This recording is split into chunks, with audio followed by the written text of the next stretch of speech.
Olá a todos! Hoje pretendo continuar a série de vídeos que comecei no verão, onde avalio espécies de animais exóticos do hobby, consoante as suas características. Depois, vocês veem se tratam das espécies certas para vocês ou não. Os animais que trago hoje são os geckos africanos de cauda gorda, Imitheconyx caudicinctus, e vou avaliá-los de 0 a 10 em cada uma das seguintes categorias: disponibilidade, preço, cuidados, temperamento, voracidade, interação e longevidade. Os geckos africanos de cauda gorda são animais muito semelhantes ao animal que eu já também estive aqui a avaliar há uns meses, o gecko leopardo. São como se fossem os primos afastados, menos conhecidos, embora tragam as suas vantagens. São a espécie certa para substituírem os geckos leopardo? Vamos descobrir. Em termos de disponibilidade, os geckos africanos de cauda gorda recebem um 6. Isto simplesmente porque eles muito raramente estão disponíveis, seja onde for.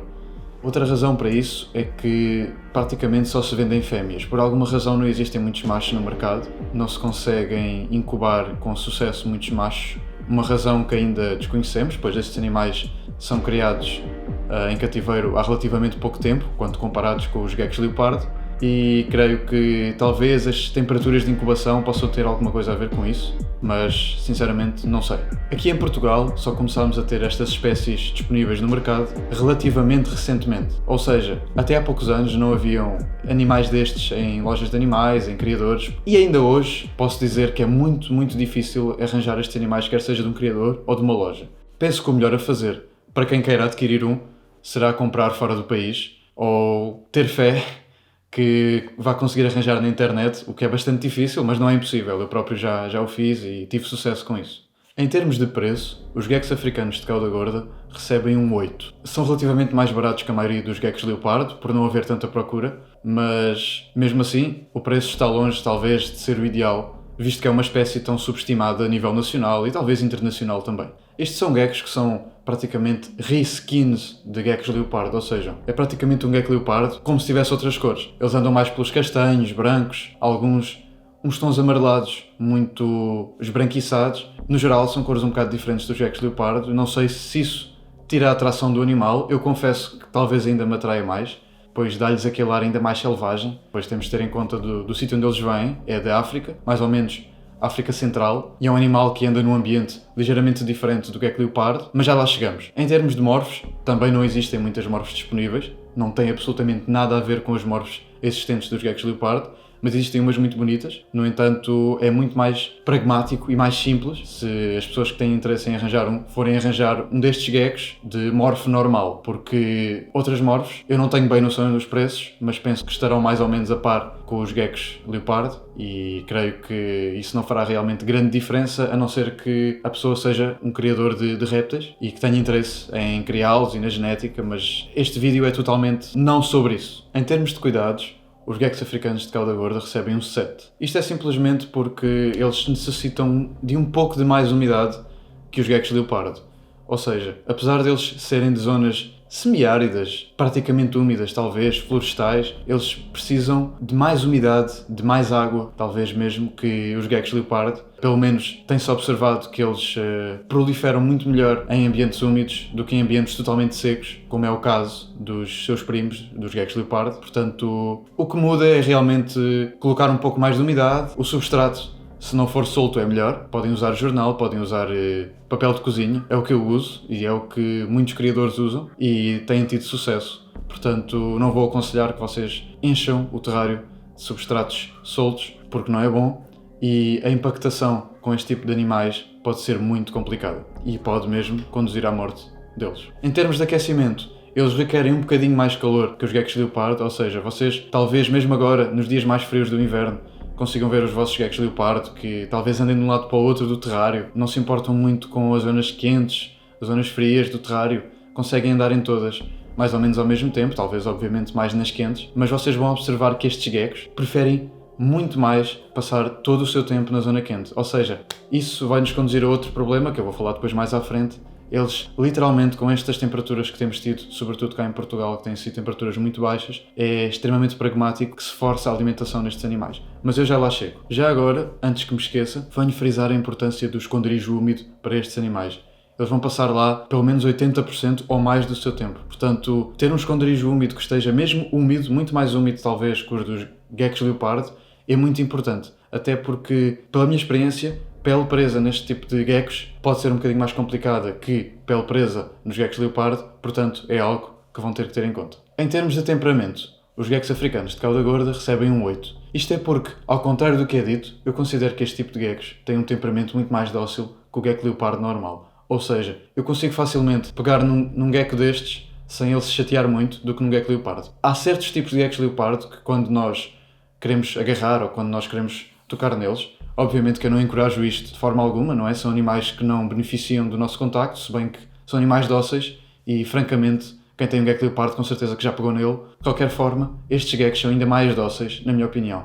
São geckos que a pessoa consegue pegar e a pessoa consegue mantê-los na sua mão sem eles terem, como eu costumo dizer, tendências suicidas ou outro tipo de comportamentos mais comuns dos seus primos afastados, ou próximos, neste caso, mas é algo que também podem ter em conta e por isso merecem um 8 de temperamento. Talvez fosse mais alto, mas há situações, e já me aconteceu, onde estes geckos, quando são tocados, sobretudo no dorso, na cabeça ou na cauda, aliás, posso já dizer que eles largam a cauda com muito mais facilidade que qualquer outro gecko. É até difícil encontrar um gecko destes que tenha a cauda de origem, portanto vão ter que ter muito cuidado nesse aspecto e simplesmente estes animais fazem outra coisa que é, eles sopram e quase que se atiram, quase que dão uma espécie de cabeçada nos dedos de quem lhes for tocar ou agarrar. Pronto, é um comportamento defensivo, não é minimamente agressivo, portanto é algo a ter em conta, mas no geral, na minha opinião, estes animais são mais dóceis que o gecko leopardo. Escusado será dizer que não se deve coabitar estes animais, talvez ainda menos que os geckos leopardo, se bem que estão mais ou menos no mesmo patamar. Antes de avançar no vídeo, queria só dizer que entretanto juntei o meu gecko macho e gecko fêmea desta espécie e queria quase pôr aqui um disclaimer que algumas das próximas imagens podem conter conteúdo explícito de geckos, não que isso seja um problema, mas como o YouTube anda estes dias, não podemos realmente saber, portanto é isso que vem a seguir. Com isto quero dizer que as fêmeas podem, no futuro, podem não ser logo, mas podem ser agressivas eventualmente com outras fêmeas. Juntar machos é um não para qualquer espécie de gecko, não é só este, portanto não. E casais destes geckos talvez até possam estar juntos durante algum tempo, sobretudo se for para criar. Mas eu desaconselho, no geral, se for possível a pessoa não coabitá-los, melhor, porque estes animais agradecem, a não ser, claro, que seja um terrário muito grande, mas quando eu digo muito grande estamos a falar de dimensões, se calhar já de 1 metro de comprimento, pelo menos, e a pessoa precisa ter isso em conta, que estes animais conseguem fugir ainda menos que os geckos leopardo, portanto se houver uma briga dentro do terrário é muito fácil que estes animais consigam matar-se um ao outro, infelizmente, portanto eu desaconselho totalmente juntar estes animais. Outra coisa é que eles não conseguem subir qualquer superfície, as garras deles são muito fracas, estes animais andam exclusivamente no solo, eu até observo que eles têm dificuldade para subir algumas decorações e alguns esconderijos que eles têm lá, portanto são animais que vão ficar o tempo todo no solo, não se preocupem com espaço em altura, porque estes animais realmente não necessitam disso, precisam é de espaço no solo. Quanto à voracidade, os geckos africanos de cauda gorda recebem um 6. Eu sinceramente fiquei muito tempo nesta parte e quase que lhes dei um 5, porque estes animais são muito difíceis para comer. São mesmo muito difíceis. Às vezes as pessoas passam por experiências com os seus geckos leopardo, onde estes não comem durante, se calhar, 1 semana, 2 semanas, às vezes 3 semanas, casos raros, mais de 1 mês. Desde que não percam peso, tudo bem. Mas estes geckos são muito picuinhas. Com isto quer dizer que eles não vão comer as típicas larvas que os geckos de leopardo comem com todo o prazer, a maioria deles, pelo menos, e alguns vão comer exclusivamente grilos. O que é que isto quer dizer? Grilos são péssimos para se ter como animais de alimento vivo em casa. Não vou dizer que isso seja pelo barulho que fazem. Eu até gosto do barulho que os grilos fazem, mas há pessoas que detestam, sobretudo quando um grilo escapa e vai para trás do móvel, ou quando um grilo consegue fintar o gecko mesmo dentro do seu terrário e começa a cantar a noite toda, pode tornar-se um bocado chato. Para mim especialmente não, mas há pessoas que sim. Portanto, é um animal chato de se ter como alimento vivo, mas o mais chato é que eles morrem muito facilmente. Há espécies de baratas que quase nem necessitam de ser alimentadas, comem as próprias mudas de pele e conseguem sobreviver apenas disso. E é preferível que eles comam baratas, qualquer animal, tarântulas, geckos, não importa. Grilos é simplesmente a pior alimentação, apesar de puxar muito pelos instintos de caça deles, não é? Deles e dos outros geckos. São animais que depois, em termos económicos, também não vão ficar muito em conta.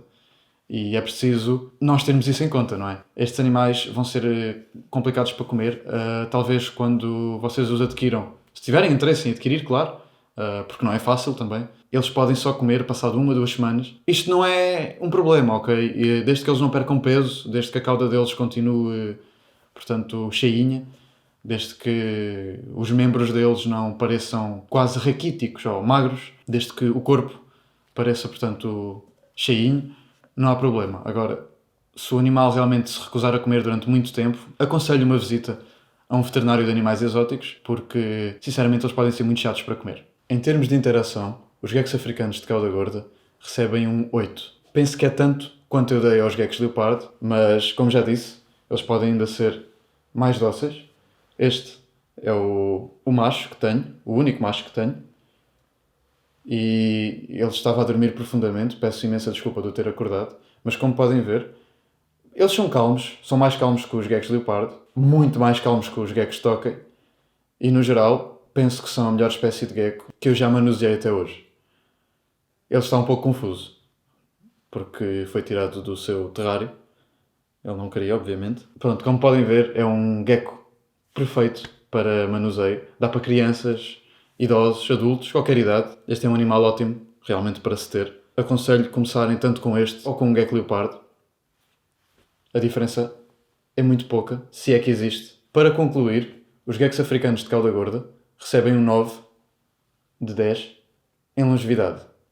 Isto porque eles vivem tanto, ou até mais, penso eu um bocadinho mais, que os geckos leopardo. O que faz com que eles sejam animais que vivem para além dos 25 anos, em muitos casos, embora essa não seja a regra, mas com a quantidade de animais destes a serem mantidos em cativeiro, é normal que a sua esperança média de vida aumente um bocadinho. No total, os geckos africanos de cauda gorda recebem um 7.4. Penso que é uma pontuação até um pouco abaixo do que eu estava à espera, mas simplesmente há fatores que fazem deles um pouco menos bons que os geckos leopardo para os ter. Um desses fatores, pelo menos o principal, a meu ver, seria mesmo a alimentação, porque eles são muito difíceis para comer, como disse. Nem todos, este aqui não é, este come tudo, este come larvas, come grilos, come baratas, come qualquer coisa. Mas há outros indivíduos desta espécie, sobretudo fêmeas, que têm mais dificuldade em comer qualquer tipo de alimento. E posso até dizer que enquanto eles são bebés, portanto, nenhum dos que eu tenho tem sequer a maturidade. Eles só atingem a maturidade 2 anos depois de nascerem, ao contrário dos geckos leopardo, que os machos são pouco mais de 6 meses e as fêmeas é mais ou menos 1 ano. Estes geckos africanos de cauda gorda demoram cerca de 2 anos, claro, com uma diferença semelhante nas fêmeas e machos, mas demoram cerca de 2 anos para atingir a maturidade sexual, o que significa que todos os que eu tenho ainda estão um pouco longe disso. Portanto, este exemplar que agora se meteu no meio do meu cabelo, pronto, eu depois tiro no final do vídeo. Este exemplar ainda tem um bocadinho de crescer, apesar de já estar mais ou menos do tamanho de um gecko leopardo.